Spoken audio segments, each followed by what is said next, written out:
What's up, everyone? Double Down Golf Podcast. We are going to be hosting PGA Tour player Max Greyserman today, asking him a lot of entertaining questions, get some good insight on the PGA Tour.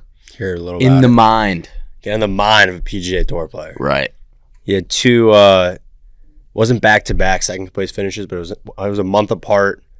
So kind of pick his brain out a little bit, hear what he has to say about those finishes, how he got there. But yeah, excited to get him on here. Excited for it. PGA Tour Rookie of the Year candidate. I think he had 5 top 10 finishes. And honestly, he had the tough loss at the Wyndham, but we're gonna be getting into that. 4-shot lead, then on 13, and then making a quadruple bogey on 14. Terrible bounce though. Hit the car patch, just shot straight into the trees. But obviously a talented Bad breaks player. in golf though. When I was out there caddying for Michael Thorbjornsen, I would always go over to Max because he was just one of my boys out there. He's one of us. I would call him. Yeah, he is. He is one of us. And I would call him the top 10 machine, and he's a making cut machine. Always playing the weekend. Really good player. Solid player. He's like not a big guy either, and he smacks the ball. He does. He hits it like 330, 340. Oh yeah, he hits it. He is a making cut machine. Always playing the weekend. Mm-hmm. Yep. So we're gonna be getting Max in here very, very shortly. Max, thank you so much for joining us. This is Double Down Podcast, episode 4. We got PGA Tour player Max Greyserman on. We really appreciate your time. Really appreciate it. Yeah, what's up, guys? How we doing? We're doing good, man. How are you? You guys in New York right now? Yeah, we're in New York. Yeah, I miss New York a little bit. I mean, it's always fun to go for a few days. It's kind of where I grew up. Obviously, Drew, you grew up near there as well, right? Yeah. Yeah, I mean, Max, I grew up in Livingston, so. Oh, you were in Livingston too? Okay, yeah, okay. We haven't met in person. I mean, Drew. Yeah, I think we met briefly last year at Canoebrook. Very briefly. That's right. That's right. Very, very briefly. Drew, I've been around a little too much. So. Yeah, a little too much. It's a good thing, right? Yeah. Okay, so let's get into it. You come from a really high-achieving family. Your dad's a Columbia math professor and a hedge fund manager. Your mom was a college tennis player, and your siblings, they're all athletes. How did that family dynamic influence like your drive and competitive mindset? Yeah, family's definitely been really big for me. Just kind of laying the groundwork, I would say, my parents and my grandparents, for me to do what I'm doing right now. It's always been kind of inspirational for me to look at for, where my grandparents came from like Eastern Europe, out of the Soviet Union, and then, moving over to America. It really gave me kind of a different type of drive, I would say, because I always wanted to feel like I was doing it for them a little bit, for the sacrifices that they made. And then, they always showed me kind of, what hard work looks like and maybe where hard work can take you. So I've just always taken that personally. And I hope I've made them happy along the way. And I'm continuing to do that, every year in life. So you're the oldest one in your family, right? Out of your 3 brothers? Yeah. I actually have a sister who's a year older than me, but she doesn't play golf, so she doesn't get talked about as much. No one knows who she is. Because me and my 2 brothers, we play golf and collegiately, and I'm on the pro level, obviously. Right. So how so you're the first one to really do it and make a name for yourself, earn your PGA Tour card. What kind of like how do you play as like a role model to them and show them like the way? For sure. So I'm 30 now, and my brothers are 20. I think my youngest brother is today June 5th. Yeah. I gotta send him a text message. I gotta call it's his birthday. I'm going over to my parents' house tonight for his birthday. I was just making sure. Oh it was God. Yeah. So it's his. He was born in 2000. I think it's his 20th birthday. Reed. Maybe 19. I don't know. I gotta sort that out. I think he's 20. So he's just finishing up his freshman year in college, and my other brother Dean is finishing up his junior year in college. So growing up, I would go to the course, and they would kind of come to the course with me as well. And so I wouldn't necessarily teach them at that age when they were that young, because they were 5, 6 years old or whatever. But just kind of having them around and inspiring them to play more golf was fun. So I have videos of me and my brothers on the range or the putting green, when I was a lot younger, and just step by step, they got better, I got better, and it's cool to see them kind of follow my footsteps a little bit. I mean, they're on their own journey just like everyone else is in golf and in life, and I hope they do really well. But so far they've found their footing in college golf, and I hopefully see them on tour soon. Hell yeah. It's like the big baller brand of golf. Yeah. Yeah, just Literally. maybe just a little different, slightly different. And then Lonzo. They might have more marketing power. Maybe I need to hire the big baller brand for marketing. Yeah. Maybe that'll work out. Yeah. And you got LaMelo, the youngest one. He's the best one. So I guess Reed's going to be coming So for then you. Maybe Reed will be the best one. Yeah. I always thought that Dean, the one who plays at Stanford, he just had kind of this extra gear speed wise. And I remember when he was 15 or 16, he was hitting like almost 190 ball speed, and I was like, wow, this is so impressive, because I was kind of the smaller one in high school. I also was like just before maybe the age of high school of like TrackMan and these bigger drivers and stuff like that. I still was. I was just right at the beginning. Whereas Dean was able to get that kind of instruction that made him hit a little further. But I just think he had more of a natural speed, whereas I wasn't that way. I kind of had to work on my speed and kind of read the same way. So I always thought that Dean just kind of had this extra gear. And he shot 62 and won the Florida AM or Florida Open when he was 16. So I was just really impressed by him in high school. That's I mean, when you guys compete against each other on like a practice round or something like that, I mean, who's taking that home?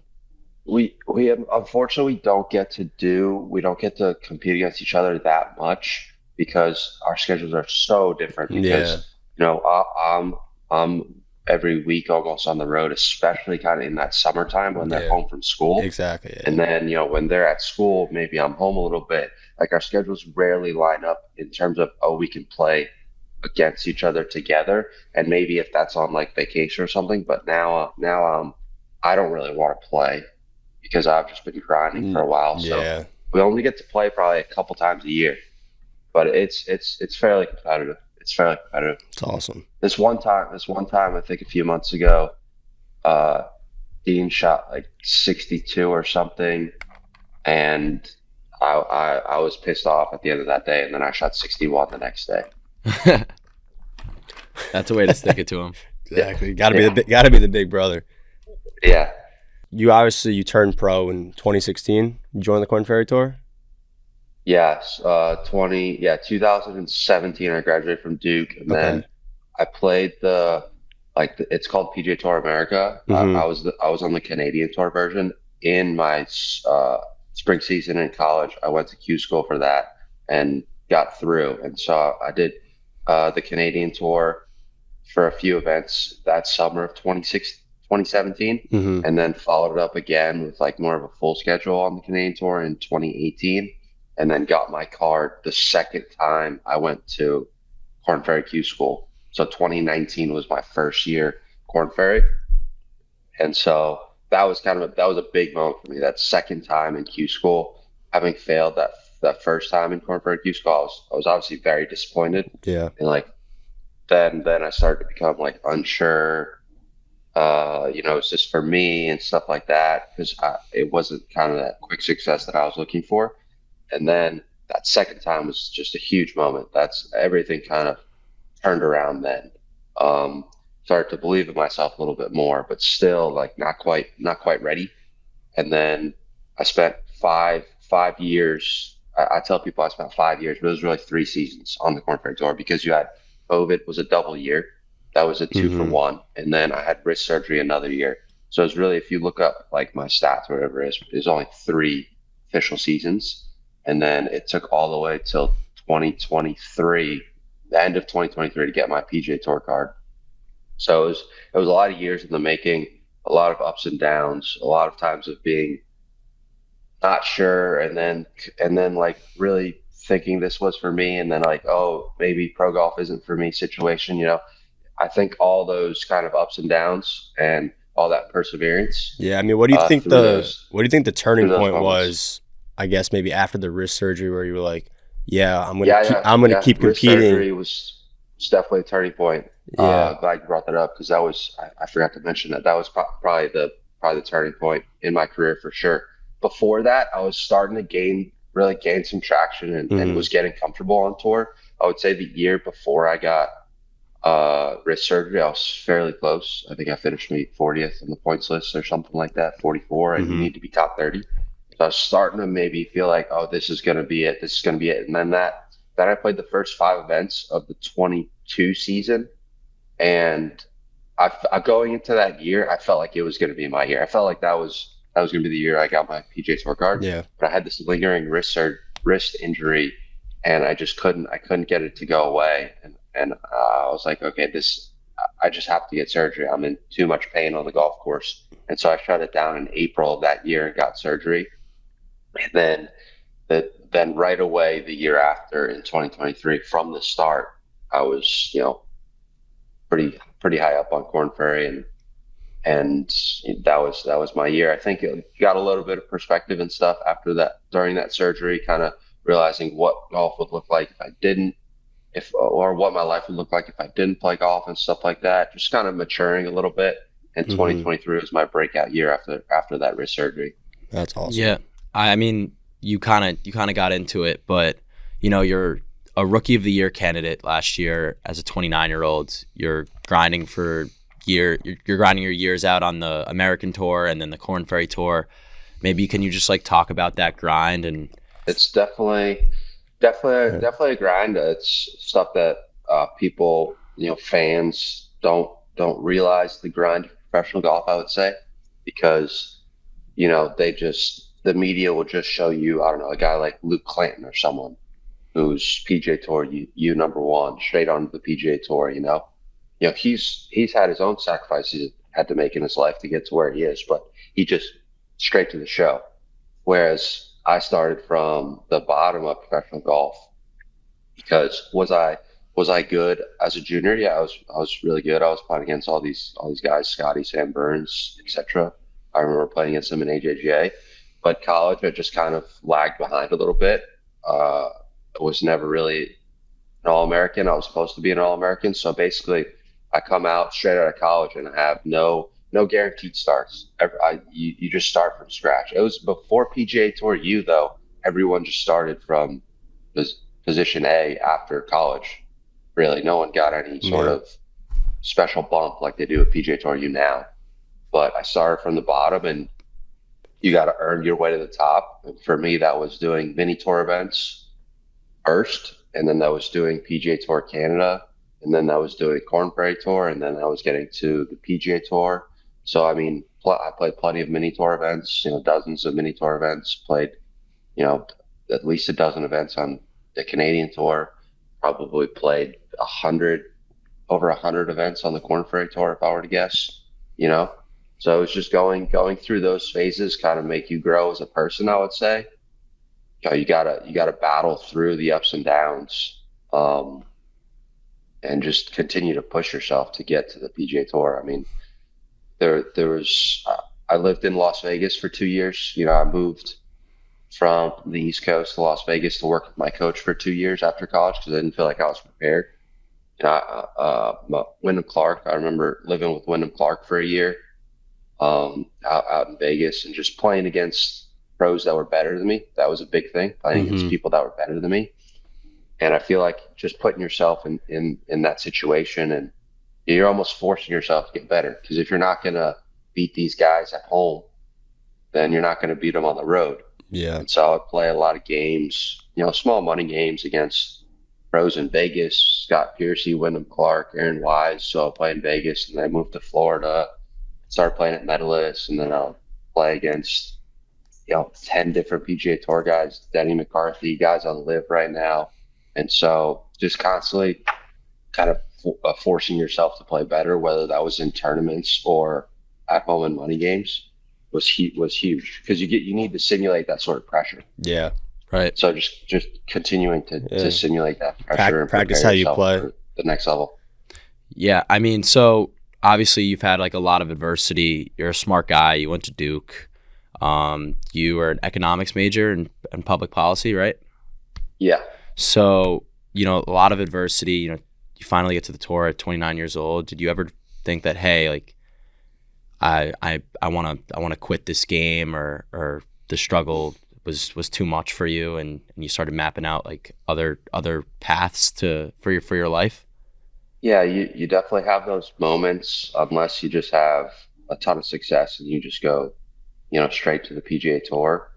Like these PGA Tour, you guys, there's not really, I don't feel like they're thinking of a plan B because all they've seen and has success. Mm-hmm. But for me, through those years, that was always in the back of my mind because, I wasn't playing well at certain times. So then I was thinking like maybe this isn't for me or something like that. So yeah, especially during that, that year with wrist surgery, I was, going into I went into like my brother-in-law's office a little bit, just kind of check out, what he was doing in real estate and just seeing potential other avenues. I wouldn't say I was working. I wasn't working a full-time job or a part-time job or anything like that, but I was just kind of learning. Um, in Not quite interning, but I was just learning, what they were doing and what life could look like outside of golf. And I think that kind of perspective was good for me because it gave me comfort. Gave me comfort that if I wasn't playing golf, I kind of knew that, life was going to be okay if I wasn't going to play golf, Yeah. like it's all going to be good. Right. Whereas earlier on, I was maybe kind of worried, like, what am I going to do if I don't play golf? Right. Let's get into the PGA Tour. Obviously, last year was your rookie season. You finished 21st at Pinehurst after qualifying at Canoebrook, which I came and watched you and Michael last year. But yeah, following that T21, was that kind of like the turning point where you're like, yeah, like I can go out and compete with these guys out here? Yeah, I would say it was a little earlier in the year that I felt that, Mm-hmm. but that was kind of the momentum that I needed. That finish at Pinehurst. I was think I think I think every tour that I got on in my career, I was always at first. I didn't have the best starts. I feel like on the Canadian tour, I feel like the first year I was on the Canadian tour, I wasn't quite confident in myself and was looking at, all these other great players. And then same thing on Corn Ferry Tour, my first year, I didn't have a ton of success. And I think it was because I was not starstruck, but I was like, wow, these are so many great players on this tour. Where do I fit in? Instead of, going out there and be like, I'm going to be one of the better players out here type of thing. And I think similar on the PGA Tour, if you look at my first couple of months there in my first year last year, didn't get off to a great start, but I was just slowly building. After the first few events and then another few events, you could just see that I was just getting better. The more events I played, I was getting better. And I think it was just a comfort thing. Yeah. You got a bunch of fans, you got a physical therapist, swing coaches, it's just like a traveling circus. And so the more I got comfortable, I think the better I played. And then that US Open was that was really cool. That was to finish like 20th, 25th. 21st, I think it and was. a US Open in my first one as a pro. Yeah. I mean, that was a really cool moment. And I played with Scythe in the final round and we were kind of grinding out. I had a crazy chip in on 17 and I think it was that finish that then got me into the Scottish Open.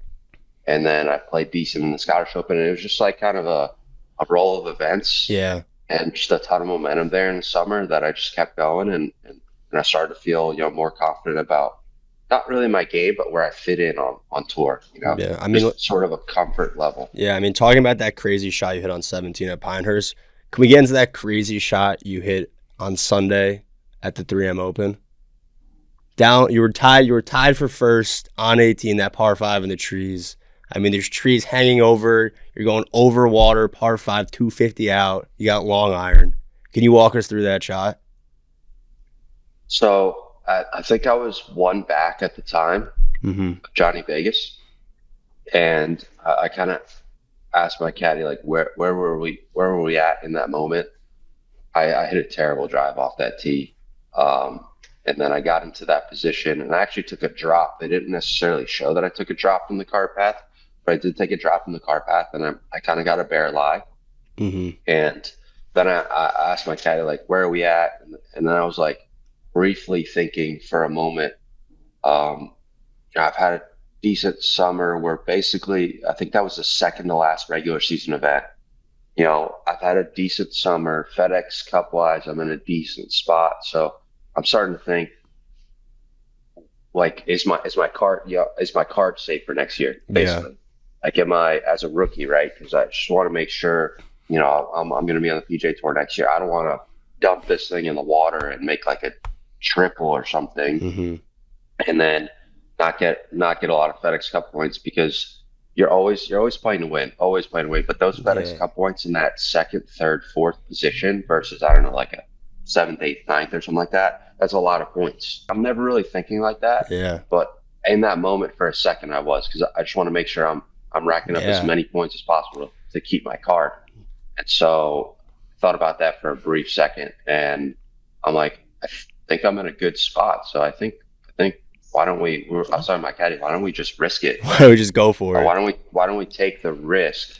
Because what's the worst that happens? We end up finishing like 8th by making a triple or something. We're still fine. But winning is very important and on the PGA Tour. So I just looked at him. He looked at me, and he just. I remember the look on his face when he looked at me, and he just said "F it." He gave you the nod. Yeah. He just literally looked at me and he told me that, and I'm like, all right, let me hit a little hook around this tree, and we'll take what we get. And I pulled it off. I had a great shot, and I knew that I had it in me to hit that shot. I just knew that there was zero margin for error because it was all carry over water, and I was starting it over the water. So basically, if I hit it like I wanted it to perfectly, I was going to hit it on the green. But if I any sort of mishit,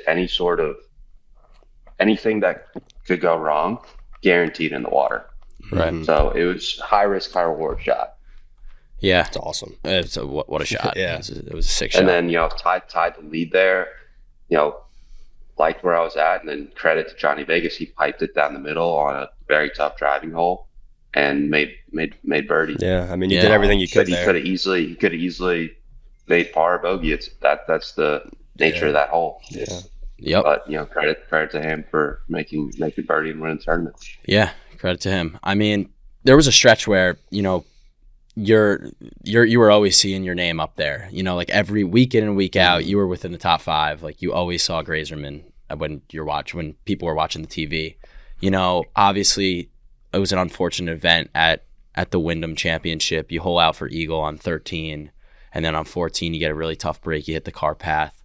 Can you maybe just talk about like that learning experience and this like how hard it is to win out there on tour, and like your takeaway from that and how you could really go forward? I feel like it's really hard. Obviously, it's really hard to win on tour unless you ask Scotty Scheffler. But if you look at a guy like Tommy Fleetwood or something like that, he's never won on tour, and he's got like 25. He's got like 20 top 5 and something like that.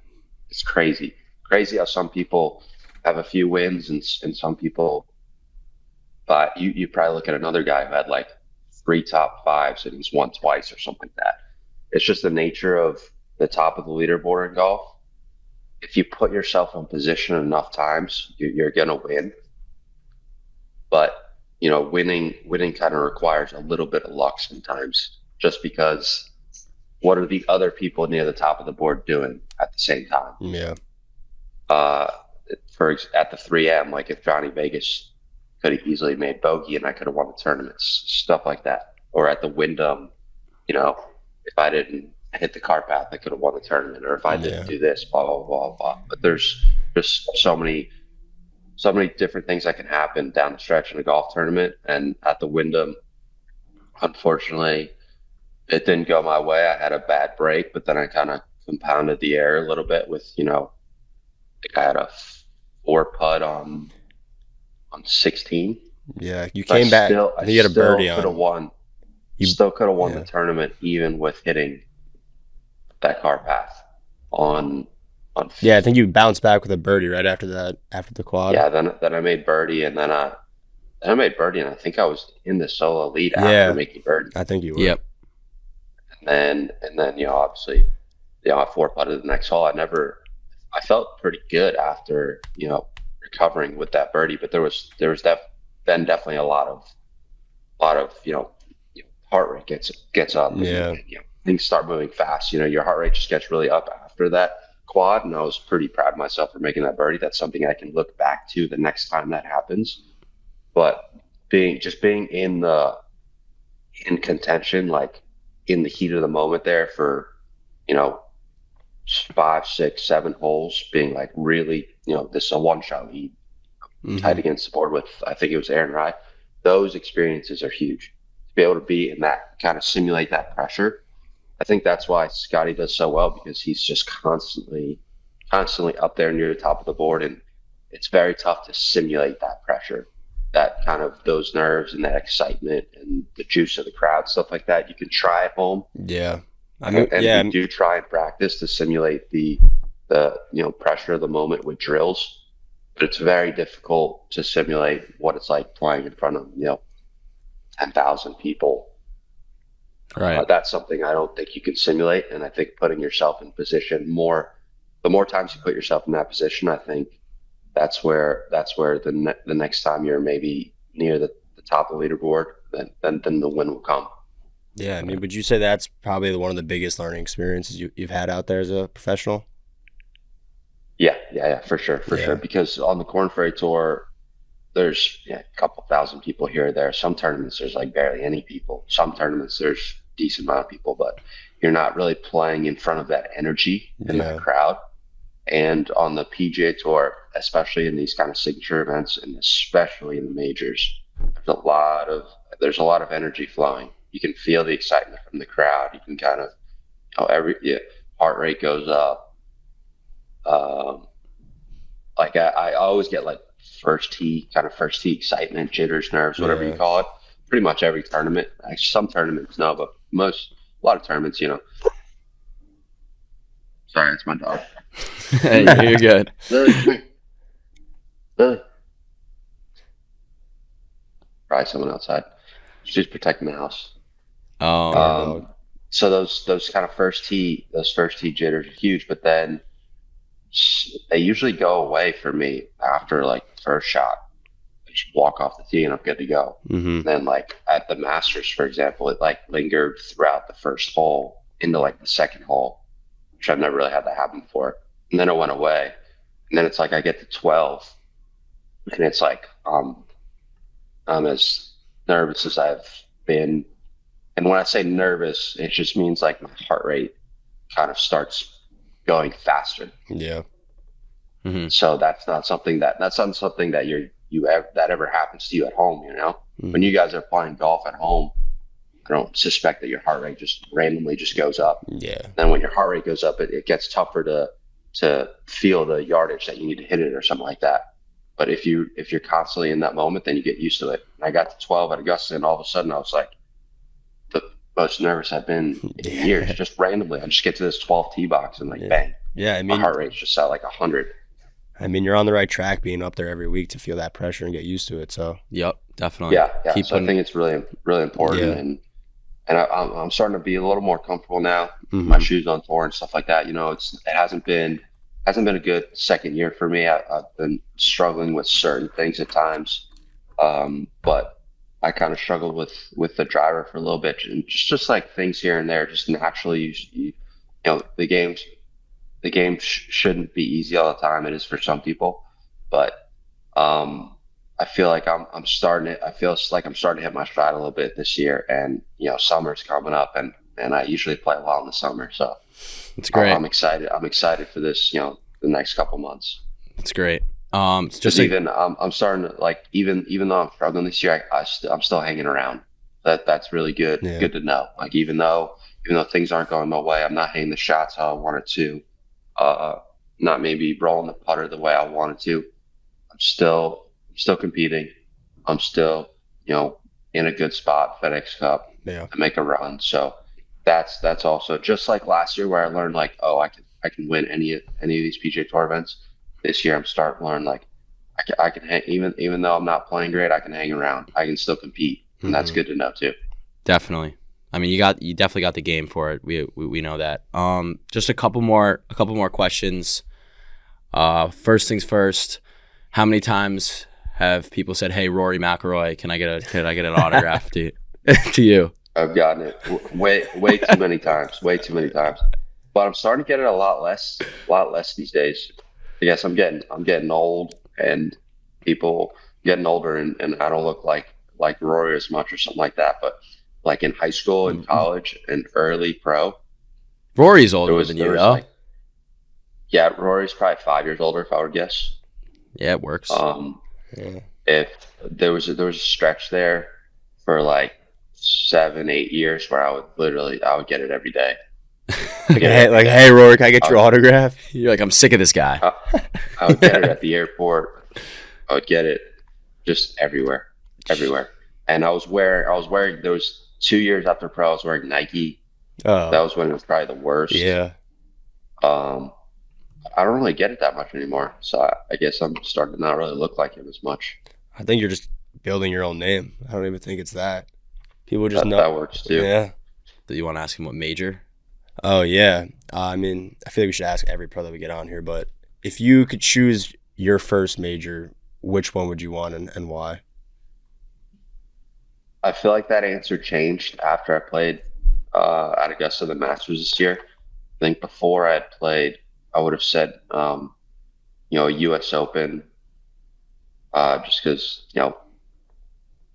it's the U.S. Open. It's the biggest event in the U.S. I like how they set up the courses. It's dramatic. It's insanely difficult. It has an aura about it.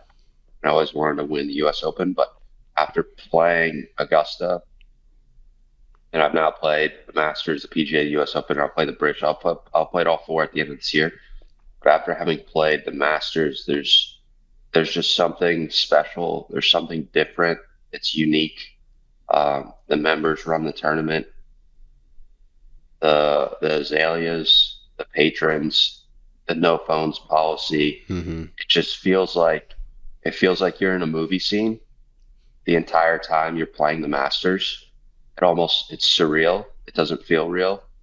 And after experiencing that, I have to say far and away it would be the Masters. Yeah. So there's just nothing quite like playing Augusta National at the Masters. Yeah. And the par 3 contest, the 12th hole, Amen Corner, how quiet it is on the 13th tee box. How loud it is. You can hear the roars on the course, how respectful the patrons are, just how well run the tournament it is. Yeah. You can hear the sub air. It's the only course I think in the world that has sub air fairways and greens. A lot of courses have now built some of these big name courses have built sub air greens to kind of suck the moisture out and keep it firm. But at Augusta, they have sub air fairways too. So you can literally hear the sub air cranking throughout the property while you're there. Wow. That's sick. They just created such a cool experience. It's just a different atmosphere I'll be back there. there soon. That's like we mostly get the Masters. I'd assume like if I was like a it's a pro, I magical would want place there, the Masters.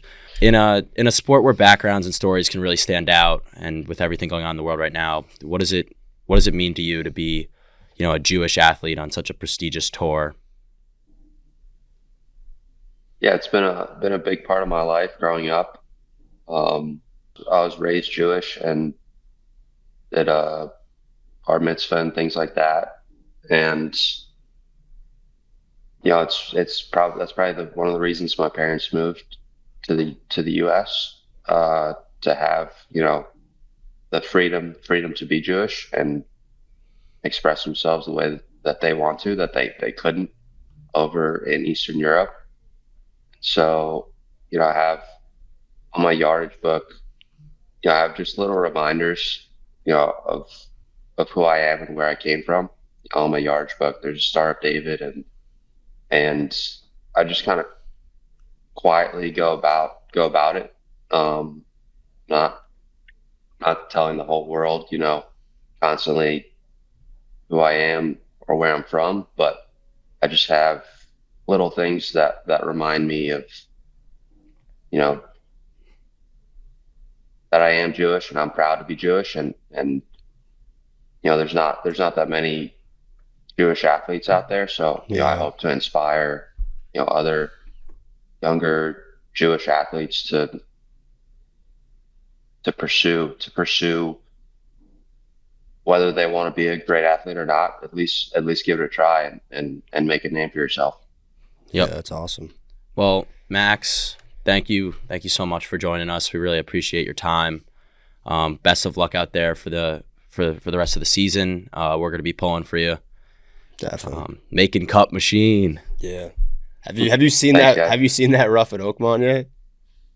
I have not seen it. I almost went there earlier this week to check it out, but I decided to just go home to get some rest because I don't have that many off weeks, and I'll see it Sunday. And I mean the rough at Muirfield Village was insane. It was crazy. Yeah. So I'm expecting it to feel pretty similar to at Oakmont, just maybe more uniform at Oakmont in terms of like it's always gonna be this, no matter whether you're 20 yards this way or 30 yards this way. I expect it to be a lot more uniform. But that rough at Muirfield Village, I think, was pretty good prep.